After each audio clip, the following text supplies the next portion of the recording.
చూడండి అమ్మా, ఇప్పుడైనా నమ్ముతారా ఈ మడేలు మల్లిగారి మాట? రాజ్యం నమ్మలేకపోతున్నారు కదా? ఈ క్షణం వరకు నేను నమ్మలేదండి.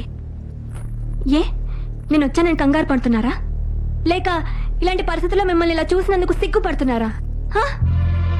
నేను ఇక్కడికి వచ్చింది మిమ్మల్ని అనుమానించి కాదండి, మీ మీద వాడు వేసిన నింద నిజం కాదని నిరూపించడానికి.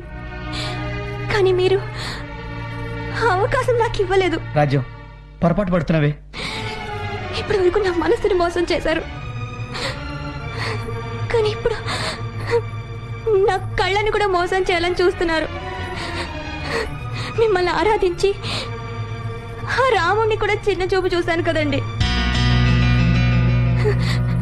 బిజీగా ఉండి పండక్కి రాలేకపోతున్నానంటే నిజమే అనుకున్నాను, కానీ ఇప్పుడు తెలుస్తోంది నిజంగానే ఇక్కడ పెద్ద పండగ జరుపుకుంటున్నారని.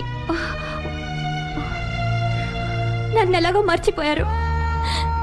కనీసం మన పాపైనా గుర్తు రాలేదా మీకు? అది కాదు రాజ్యం, నేను చెప్పేది వినవే. వింటే ఎందుకు జరిగిందో కారణం చెప్తారు.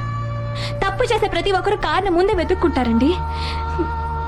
మీరు ఇలా చేసిన దానికంటే మిమ్మల్ని ఎంతగా నమ్మినందుకే నాకు బాధగా ఉంది. అమ్మా నాన్న హైదరాబాద్ వెళ్ళొద్దన్నా వాళ్ళ మాట కాదని మీ మీద నమ్మకంతో మీతో వచ్చాను చూడండి. నాకు తగిన శాస్తి జరిగింది. మీరు ఆయన సరిగ్గా అర్థం చేసుకోలేదండి. అవును మరి, ముందు పుట్టిన మొక్క కంటే తర్వాత పూసిన పువ్వే అందంగా ఉంటుంది. నువ్వు పాత పడితే అంతే. రాజ్యం నువ్వు ఆవేశంలో ఉన్నావే, ఏం చెప్పినా నమ్మవు. అందుకే నేనేం చెప్పి నమ్మించలేను నిన్ను. నమ్మే వాళ్ళుంటే ఎన్నిసార్లైనా మోసం చేయొచ్చు.